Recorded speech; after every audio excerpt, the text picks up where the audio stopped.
evening and welcome back to Checkpoint here on KTN News. We are glad to have you with us this evening. My name is Sophia Wanuna. In studio with me tonight, I have the British outgoing High Commissioner to Kenya, Nic Hailey. Thank you for making time for the show. So it's been about 4 years that you've been in magical Kenya, as it's called. How has it been for you? It has been magical. It's been a wonderful experience for me and for my family. Right. It's an amazing country. I don't know if Kenyans know quite how beautiful this country is, but it's been a great privilege to be here. Right. But magical is not a word many Kenyans would use because of, of course, the suffering, and a lot of it occasioned because money is misappropriated that would go to do so much for ordinary Kenyans. So to the extent of helping ordinary Mwananchi, what would you say the collaboration between your government and Kenya has played?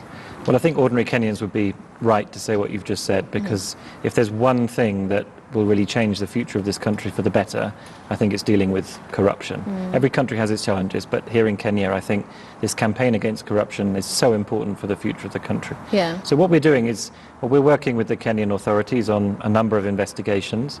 We have specialists in the High Commission that can help them trace where money has gone, for example, find out where assets may be hidden, check how money has been passed through different bits of the financial system. And of course, we are working when convictions have taken place. We will work very quickly to get the money back if it's in the UK, here into Kenya. Yeah. So let's begin with that. I mentioned it at the top of the show, the deal that was signed between the President and then former Prime Minister Theresa May on repatriating cash that's in stolen cash or proceeds of corruption that's in the UK. How far has that gone? Have you actually traced any? Has any money come back? It's been almost a year, hasn't it? So what we need is we need people to be convicted, because we can't just say to any Kenyan in the UK or any other person in the UK, we're going to take all your money away from you unless they've been convicted of a crime. So what we need is for convictions to happen in these cases here in Kenya, and then as soon as those convictions have happened, we've got the deal in place now where we can bring the money back. We have tried it with Smith and Usman, the company in the Chicken Gate scandal. They were fined in the UK. They went to prison, the British directors of that company, for paying bribes. And we brought those fines back. So it's not quite the same thing as repatriating assets, because we need convictions for that. But we know it works, and we know we can use that money for development projects. But reconcile that for me with what then you have as unexplained wealth orders. It's a law that was enacted in January 2018. And my understanding is that what this allows is for the UK government, when there's all of this huge amounts of money, and ask for an explanation for it. And when there isn't, seize it. And there needs not be any prosecution at the time of the same. Am I right? Right. So that's a new measure that's come in quite recently. Okay. And let's say I walked into Harrods in London and spent £1 million, then that would trigger some kind of alert. Right. And then maybe someone would check, and then they'd see I'm a public servant, I don't have £1 million, I shouldn't have £1 million. So then I could be liable, or someone could be liable for these unexplained wealth orders. So they're just starting out, but they would be... 2018, January is quite some time. Right, so convictions are coming through. I think there was somebody from Central Asia, Azerbaijan, there you go, who was convicted recently. There's quite a high standard of proof, because if people are spending their own money, you've got to be able to prove something. But they do allow us to investigate people. So if Kenyans were going to the UK and splashing the cash, if you like, then they could fall foul of that kind of legislation as well. Because I read out a quote by Duncan Hames, who talked about London being a playground for the world's corrupt, that in that many have been able to stash all of these proceeds, and one of the ways to launder money, in fact, is buy prime properties in London. So that you spoke about having expertise here in your office that's helping with just tracing, because it must be an intricate process that they get into to hide their money. So are you seeing that being employed so that then you don't have to wait for prosecution, you don't have to wait for convictions, but that in fact, with the capacities you have in collaboration with Kenya, can unmask these individuals? Well, I wouldn't agree with the playground description that you read out from TI. They're doing fantastic work. I don't quite agree with that. I'm, in fact, when I go back to London at the end of this job, I'm buying a flat to live in with my family, and I've had to prove where every pound that I'm spending on that flat comes from as part of the anti-money laundering regulations. They apply to everybody. So it's not quite the playground. But it's a very open city, London. It's a global city. It's a very open economy that we have. So yes, there is money there which has been stashed away by people, I'm sure of it. And what we're doing is tracing it. And as soon as convictions happen, we can bring it back. Yeah, but still takes me back to then, do you need convictions with this law in place? Doesn't this get you out of that wait and see? Will they be prosecuted? You can go of your own motion and trace this. Possible. Yeah, but the police can't look at all the 65 million people in the UK or all the 200,000 Kenyans and see how rich each of them is and work it out. So the unexplained wealth orders, they're triggered if people spend large amounts of money. They could be triggered if somebody went to the UK and bought a £10 million flat or something. They could quite well come into play. But what I want to do is make sure that every single person who's put any money in the UK that has been stolen from the Kenyan people, that money comes back and gets spent for the development of Kenya. Yeah. So those convictions are really important. There is also money seized. So in Jersey, which is an island near the UK, which we handle their international relations, there are £2.5 million of money from the Kenya Power and Lighting scandal that the court has seized in Jersey. And as soon as the two individuals are extradited to Jersey to face trial, that money can come straight back to Kenya. Because this framework that our Prime Minister signed, the Swiss signed it and the Jersey government signed it, as well as the UK. So we're starting to build a real international, I hope more people will sign it, so we build a real international voice to bring the money back. Yeah, and you cited the example of the Smith and Usman with the chicken gate and bringing that money back. But this anti-graft campaign in Kenya, some talk about, yes, this political will, the president is on the front line with it, but is it really political will in your view? Because there were convictions, the directors were sent to jail in the UK. In Kenya, none of that has happened. So what does that speak to in your view? Well, we do need to see convictions. Yes. The fact that we haven't so long. So some cases have dragged on far too long, I agree with you. The people who've been charged in these last couple of weeks, the CS for Treasury, a number of people in that connection, the governor that you spoke about in the news bulletin, those cases are very fresh. They've just been brought to charge. So I would expect it to take a bit of time for those convictions to come through. But it's really important it happens quickly. So I spoke to the Chief Justice last week, for example, and he assured me that he would make sure that courts sit in constant session, that they don't take excuses around, people aren't available to turn up, lawyers aren't there, that they really push these cases through. And that should be in the interest of defendants as well, because if you're accused of something, you should want a fair trial so that you get it done quickly, and if you're innocent, you clear your name.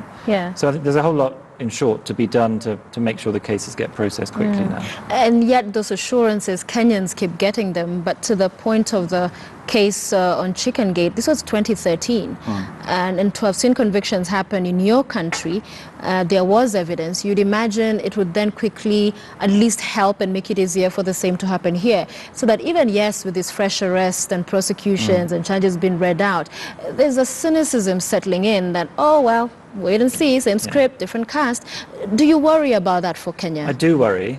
I mean, these are not my courts, this is not my jurisdiction. There's a limit to how much I can influence that and how much I should influence that as a foreign representative in your country.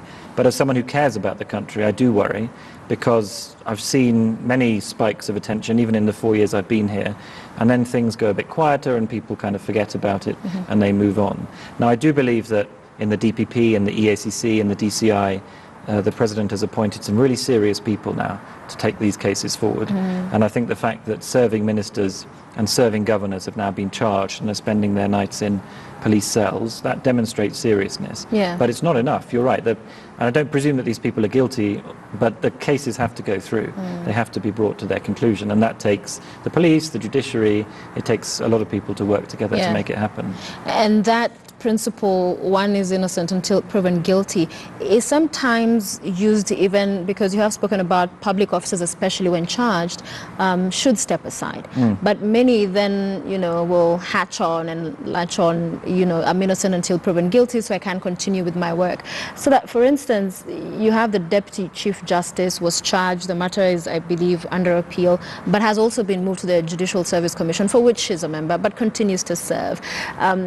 Do these kind of incidences to you as an observer, and having been here for the last 4 years, again, look like one of those things that do not speak to a confidence and a real seriousness to fight graft? I do think it's important that people step aside when they're charged. Yeah. I mean, yes, they're innocent until they're proven guilty, but it's a very serious thing to be charged with corruption. And I also think it's a matter of honour for a leader. You're elected by the people or you're appointed by the people. You have a sacred trust to serve. Yeah. And I don't think it's honourable to hang on in an office when you've been charged with a serious crime. So I do think people should step aside. Now, I know that some of these issues are going through the courts, and there was a judgment last week, and that may go to the Court of Appeal. And I'm not a lawyer, but I think as a principle, if you're going to investigate something fairly, then you can't really have people sitting in their offices while you're trying to investigate a crime that they're alleged to have committed. How are the police supposed to find the right paperwork, get the right witnesses, if somebody's sitting in their office and making sure they don't get access to those things? Yeah. So I think in order to have good investigations and as a matter of honour, people should step aside when they're charged. The role of the UK, is there more you can do? For instance, the travel bans on some of these individuals. Say, for instance, if the DCJ or one of these people accused comes and seeks a visa to travel to the UK, what more seriousness and support can come from the UK? And as you touch on that, I read an article, and you can tell me true or not, that you have compiled a list of those people you deem to be the most corrupt in Kenya. Is that correct? Yes. Okay. Well, what we have is a list of the people who are charged with corruption, Right. and that list was provided to me by the Director of Public Prosecution. So these are not my suspicions. This is around people who've been charged, and I don't want those people travelling to the United Kingdom because they've been charged with serious crimes. And it would be the same for people that were charged with murder, for example. I wouldn't want them travelling to my country. I don't think that would reflect well on us, and also they should be here answering to the charges that they face. So I'm not sitting there at night writing lists of people I think I think are bad. Yeah. But it is one of the things we can do is decide who we grant a UK visa to, and we have decided that those who are charged with corruption will not be getting a UK visa. Okay. And some people care about that, some people don't. That's a matter for them. It also, of course, makes it harder for people to then hide any money in the UK, which is another thing I would like to do. Because one of the things some people looking at the relations between the UK and Kenya would be, how would you say it works in your country, to the extent that you have, for instance, now all of this debate around changing the constitution, and Punguza Mizigo, I'm sure Mzigo, you've heard about it from Ekuru, called the Third Way Alliance. And his proposal in the bill is to reduce the time a matter is canvassed in court, corruption cases, to 30 days. How does that sound in terms of feasibility, and how does it work in the UK? We don't have time limits, but what we have is practices that mean that cases can be heard quickly. So the court will sit for a long time. The jury, in many cases, we have jury trial in the UK, so you can't bring a jury in for a day and then send it away for 2 weeks. And I do think one of the challenges in Kenya is that courts often adjourn for months, and then the case is brought up for another day and then adjourned again, and that makes it really hard to get justice. So trying to hear the cases quickly is, I think, important. Yeah, and yet we get those assurances that they will move faster, the backlog will reduce, and yet many, and we saw a woman recently really cry out for help in the corridors of justice just because of a matter that had gone on for years upon years. The file is missing, adjournments over this and the other. So a long way to go there. But bottom line, the criminal justice system, and you have engaged with the various officers, you've talked about the DPP, the Chief Justice. For some period, we had that back and forth here in Kenya where the judiciary was blamed as the weakest link. They met, we don't hear too much of that now, but still, in terms of the linkages in your view, and of course a few lessons, not that we're saying your system is perfect. No, certainly not. Yeah, certainly not. But to the weaknesses you have there and what you see here and what can be done. Well, the whole system's got to work together in order to make justice happen, in order to make convictions happen. Yeah. One of the things we've been doing as a partner is when we do training and capacity building with the judicial system, we bring the police investigators, the prosecutors and the judges all into the same space to discuss how they can handle a case in an integrated way, if you like, so that the policeman knows what kind of evidence does a prosecutor need to build a good case, and the judge knows what kind of prosecution evidence is required to get a conviction. Now, we don't do that on individual cases. That would compromise the administration of justice. But in terms of the practices of the system, trying to get every bit of it to work together is important. And it's one of the messages that I've shared with all the actors in that justice chain, if you like, in Kenya, is urging them all to work together. Because it's easy to blame each other. But I do see signs that they're sitting down and working together to get justice done, which I think is really important. Which also brings me to the question whether the tool of prosecution and that route is overused in Kenya, in that when there is an illegality, where there are scandals, and we keep seeing many of them in the country, that has always been what we resort to. Of course, at the end of the day, it's important justice to be served and to be seen to be served. Because, for instance, if it was you, if I use a hypothetical situation, in your household with, say, a nanny and a cook and a shamba boy, gardener, so let's say have 4 members of staff, and things keep disappearing from your house. You're losing money, groceries are disappearing, clothes. Fine, you report the matters to the cops, but still, even when they're charged, these things keep happening. Would you keep the same staff members? Would you do more, is the question. Yeah, I see what you're getting at. I mean, there are alternative ways of resolving disputes, and I know that the Director of Public Prosecutions, for example, is talking about more minor cases if people have committed irregularities in public procurement or whatever. And I don't know the details of what he's thinking about, but I've heard him talk about, maybe there can be alternative ways. Maybe people can restore the money that's in dispute, and that's the end of it, and it doesn't happen again. Just like if someone was desperate and stole some money, but then they said, look, I made a terrible mistake, I'll give you the money back, and it won't happen again, then you can sometimes resolve these things. That wouldn't clearly be right for a murder case or a grand larceny case, but it could be right at other ends of the scale. It's a good answer sometimes in commercial disputes as well. So many companies here have challenges with cases that have been stuck in the courts for years, and they're not able to move forward, and sometimes you can bring them to arbitration and they can resolve something between them. So there are different ways of doing it, I agree. But also the decisive action, I'd imagine, from the leader of government, the president, in terms of the people he's employed, when there are incompetencies that he pronounces himself, speaks about, shows frustration over, he can take action. He doesn't need to wait for prosecution, isn't it? Sure. I mean, the president decides his cabinet, not me. Yeah.